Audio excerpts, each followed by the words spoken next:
Ashama harka fuune kabajamtootaaf jaalatamtoota ilmaan miidiyaa akkam jirtu bakkuma jirtanitti salaamataan keenya kan onnee ramadde isin haa qaqqabu isiniin jenna.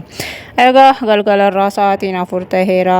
Oduu sa'aatii kana isiniif qabannee dhufnee jirra. Hanga dhuma sagantaa keenya nu hordofaan affeerraa keenya. Egaa akkuma beekamu oduun sa'aatii kana Faaxee tokkoo fi Mammaduu tokkottu wal janajjananii akkuma beekamu jaalallee sobaasin jaaladhaan jaaladhu waliin jedhanii erga sanii booda Faaxeenis akka inni sobuu irraa barte biyyatti galii erga biyyatti galtee booda maallaqa qabu akaawwantii keetti siif gasha jechuudhaan biyyarraa kaaftee biyyatti galchitee jirti. Erga biyyatti galchitee booda akka inni sobaan ishii siin jaaladha jedhee sobaan maallaqa ishii barbaacha malee ishii akka hin jaalanne irraa erga bartee booda erga inni biyyatti galee achi booda akka bilbila ishii irratti cufachuudhaan jalaa miliqxee jirti.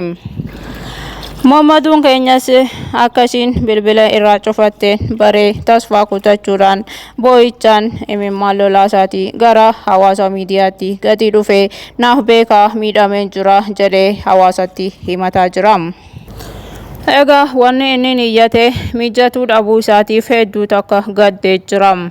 Ergasii gara miidiyaatti dhufee naaf beekaa maallaqa namaa nyaachuu dhabuu kiyyaan akkamittiin akkana tahee sobama jechuudhaan uummata naaf faradaa jedhee uummata miidiyaatti himataa jira.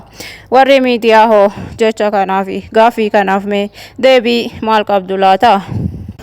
Egaa oduun galgala kanaaf isinii qabannee dhufne kana fakkaata. Hanga oduu biraatiin walitti deebinutti nagaan nuuf jiraadha.